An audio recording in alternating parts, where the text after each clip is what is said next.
In about an hour and a half, that will be thick and set and ready for your toast at tea time or breakfast, whichever you prefer.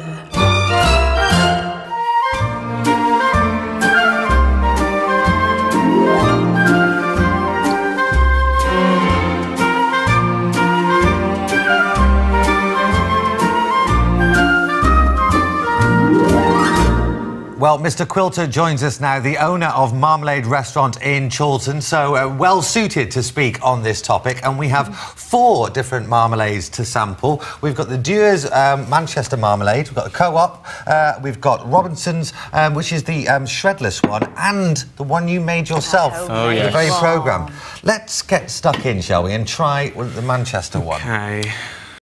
This is a new one that's been brought out to tickle the taste buds of Mancunians, apparently. It's got the perfect blend of oranges, sweet taste. It's not bad at all, actually. Yeah. Very fruity. What makes a good marmalade, John? What's vital is you've got to use Seville oranges. And the reason for that is they're very bitter. And so that gives all the flavour.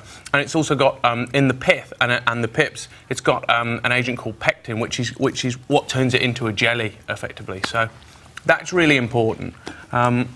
So really, you could argue that good marmalade can only be made in sort of January, February when they're available. So why then? Do you think it was be a Manchester marmalade? They obviously can't use Manchester oranges. Well, you can't get anything more quintessentially than British than marmalade. Yeah. So you know, it originally comes from Portugal, but you know. Well, let's try out one of the cheaper, cheerful brands. Don't mind if I do. Thank you. Now, where's this from? This is Co-op. Now, I think this is a 3-fruit one. Yes, it is. Fresh fruit. Yeah. I quite like lime marmalade, and it's got a bit of kick to it. Very good. Yeah, it reminds me of my nan lime marmalade.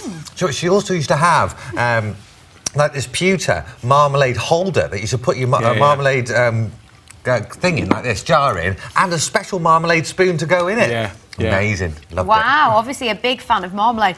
Again, quite nice. Different taste, though, from the first one. More piquant and sort of... That's the word I was going to use, yes, piquant. You just stood on the tip of my tongue. Right, let's try the shredless. I'm more of a thick-cut man myself, I must admit. But I'm willing to give it a go in the aid of science. What do you think? After those two, it's not got as much going on. It's not... it's kind of pretty standard, whereas those two have got a lot more kick to them. Yeah, not as much piquant. Oh, yes. This one. Very good. Not right. A bit bland. No idea what that means. Nice, but as you say, it doesn't measure up to those two. Not as flavoursome. OK. Let's try yours. I'm worried now. How long did it take you to make that, mate? Well, we tried to make... every year we try to make a load for the restaurant, and so we get a massive pan, and it can take all day, basically, because all the preparation that's involved.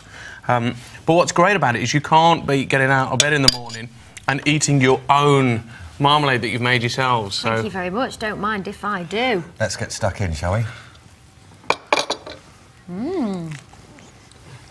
That's... I'm not going to say it's surprise in my voice. That's all right. You must have done this before. What do you mean it's all right? Yeah, that's really good. I don't want to give you a big head. That might actually be my favourite of the 4. Do you know what? Yeah, I think it might be mine. It's just got a bit of a unique taste, and it actually feels like, rather than something that's come off the production line, it actually feels like I'm getting stuck into some traditional marmalade. Yeah, and I think it's the same things with jams and things like that. They're really easy to make. You've just got to take your time. That's our 3rd batch that we've made over the time that we've been open. And so you just get better each year.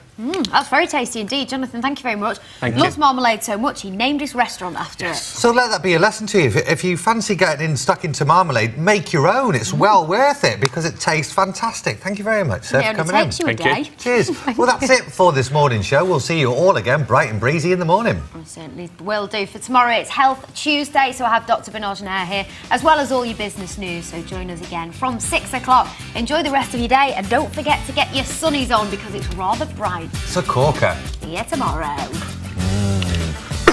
Marmalade.